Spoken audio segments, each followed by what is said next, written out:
They received a call at around 6:30 for significant damage out here. Now you can see this house off into the darkness into the right. There was once a barn there, as well as some silos and some outbuildings. Today, the Twin Cities National Weather Service confirms that a preliminary EF1 tornado touched down in Rice County yesterday evening. You can see behind me here, this truck is in the front door of the police station. Now on year 2 of this roughly $28 million 3-year project, starting April 8th, Highway 52 traffic flowing in both directions will be closed off until November.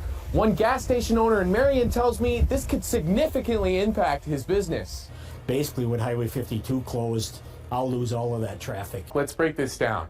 In 2021, the city estimated it would need $65 million from taxpayers to build the new sports complex. Now, that decision was made before Rochester voters approved the 2022 sales tax extension with 54% of their approval.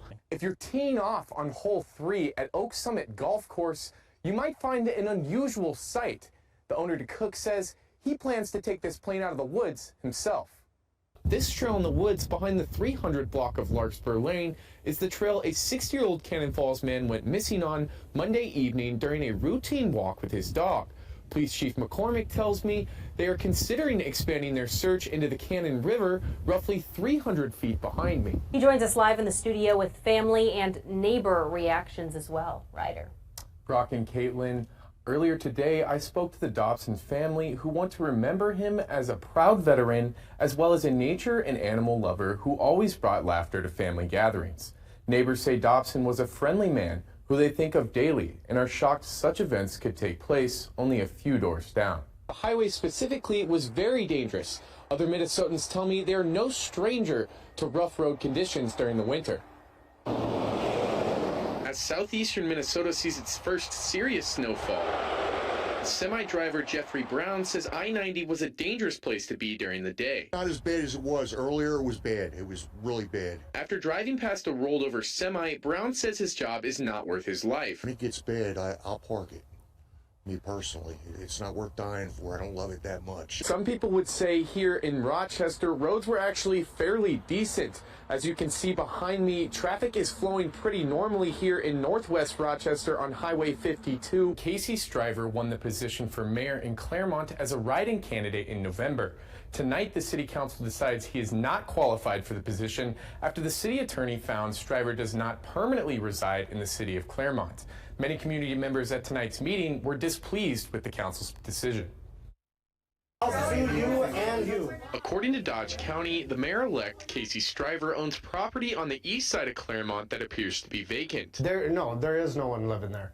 I bought that house for us to fix up as a family. After a nearly $2 million budget miscalculation last spring, a failed referendum last November, and a debt service of $4.9 million paid off last month, the district is now looking to make some massive budget cuts, while Superintendent Mike Newbeck is set to resign in June.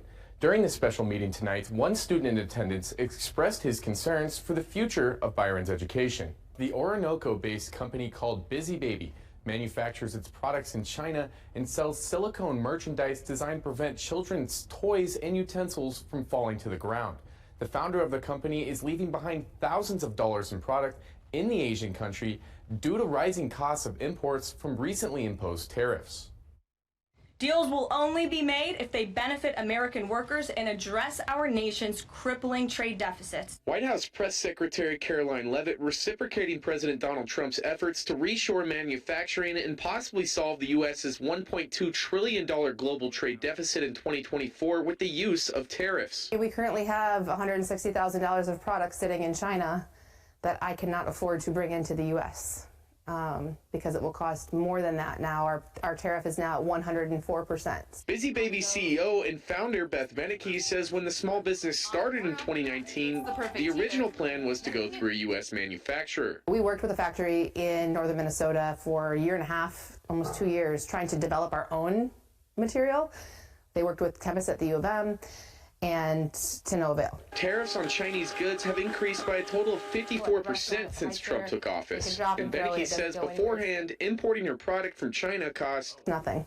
It costs the freight fee to get it here. We didn't have a tariff prior to this. Moreover, Beneke was recently named the Small Business Association, or SBA's Small Business Person of the Year. 2 weeks ago, I got the award. I'm the greatest in Minnesota. And, less than 2 weeks later, I'm trying to figure out how to keep my business alive. So I guess I'm going to have to prove that I am a Small Business Person of the Year by making it through this. She says the SBA is reaching out to help her situation. Meanwhile, $160,000 of her products sits in Chinese storage. Maybe there's hope. Maybe there is some place that can do it. But ultimately, the cost of the material is so expensive, and that's still going to be tariffed to bring it into the U.S. for production. Beneke says she will take this opportunity to learn more about international trade. She's considering selling her products to countries with fewer U.S. imposed tariffs to import them from that country or implement a flexible tariff-based sales tax. Live in the studio, Ryder Blair, KTTC News. Well, Brock, Caitlin, most local businesses I spoke with today at the event say they're preparing for an increase in steel material prices. But what those prices will exactly look like in their home improvement company, they say is left up to the White House's decision. What is going to happen, and we've already seen it, you see it in the stock price, with the tariffs, U.S. Steel is going to be a real powerhouse again. According to President Trump, the U.S. faced an import deficit of more than $1 trillion in 2023. We didn't want to let U.S. Steel go to a foreign company. U.S. Steel was the greatest company in the world for a period of 15 years. With Canada accounting for 40% of our country's steel imports in 2024, Jim Thompson with Thompson's Garage Door and Openers says he's preparing for steel prices to increase, but doesn't know what it means for his business's financials. We're not sure yet. That's, we hate to say something that we're not completely educated on. I don't think anybody in the United States knows right now. Steel import prices are most important for full-scale remodeling company owner Andrew Struckman and sales rep James Stein. Steel imports, typically working with like Craftsky Building Supply, ABC, it has affected us. I mean, we have gotten notices across the board for anywhere between like a 5 to 10% increase expected. Stein says his company is front-loading the purchase of materials before potential price hikes set in.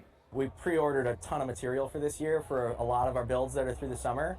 And then as we get through those, assess where we're at. Rochester branch manager Casey Clausen with American Fence Company says as a larger company, they have more purchasing power and are not as worried about future steel prices. We can buy our raw materials in bulk, and since we manufacture some of our own products here domestically in the U.S., we can control our market more than some of our competitors. One steel roofing company I spoke with at the event says it is in support of these proposed tariffs as they buy most of their steel from American producers. The steel roofing company says the proposed tariffs could level out the overall cost of imported steel compared to American suppliers. Live in the studio, Ryder Blair, KTTC News. Brock, Olivia, today the Twin Cities National Weather Service confirms that a preliminary EF1 tornado touched down in Rice County yesterday evening. While surveying the aftermath, I spoke to weather professionals and a few Faribault locals about what took place during the severe weather. It was so continuous. There was not a break in this loud noise. After hearing rolling thunder for almost 2 hours, Rice County local Mark Schwacke says when he saw installation flying across his yard, he knew it was time to take shelter. It's about 3/4 of a mile away from where that was, and it blew all the way across these fields. Just down the road, his neighbor's barns, silos, and surrounding outbuildings are now in pieces. After surveying the property, National Weather Service meteorologist Joe Struess says the damage showed indications of a preliminary EF1 tornado. We had actually seen the walls there collapsed inward off the attachment to the foundation, if you will, the concrete slab. And so that's an indication of some elevated wind gusts. In this case, when we start talking about, preliminary EF1, we are getting up in that 90 to 100 mile per hour range. Faribault Fire Chief Dustin Dean says Monday's rainy conditions and low-hanging clouds made his job difficult as a trained spotter. It was more of a quasi-linear storm, which means the tornadoes and the spin-ups are at the front of the storm, which makes them very hard to spot. As the Faribault emergency manager, Deans worked closely with NWS surveyors and says Monday's wind speeds may have indicated a possible EF2 tornado. Likely a strong F1 to a weaker F2. They were still in the process of putting that all together. Since 1950, Rice County has experienced 51 twister touchdowns. At 93 years old, Faribault native Norman Rost says hearing sirens never loses its weight. You never get used to it. You just kind of cross your fingers and pray, I guess. The family affected by this tornado in Rice County did not want to go on camera and requested the media to stay off the property. Reporting live in the studio, Ryder Blair, KTTC News. And this downed single-engine plane that remains in a wooded area in southeast Rochester. The site of a Sunday evening's crash is on a golf course, and as KTTC's Ryder Blair found out today, that's proving to be quite the sight for those getting in some early season swings. As Rochester golfers tee off during this season's early open at Oak Summit Golf Course, owner and eyewitness Mitchell DeCook says they may notice something unusual in their backswing. It's been a good conversation piece.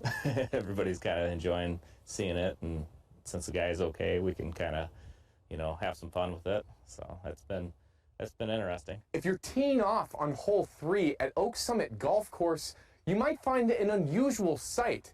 The owner DeCook says he plans to take this plane out of the woods himself. I don't know what our plan is exactly. We'll lift it up with the skid loader out of there and probably put it on a light trailer so it doesn't track up the golf course. I don't know what to say. Seeing a plane right behind the tee box here was kind of a little stunned by that, but kind of interested as well as to what took place and what happened. According to Air Traffic Control Communications, the pilot says his engine went out and was unable to make it back to the runway. After crashing, the pilot walked away and sustained only minor injuries. It's an unexpected sight from the green for Ben Adams and his daughter. Kind of surreal, I guess. Just came out here to golf with my daughter, and then, yeah, it's kind of weird having a plane crash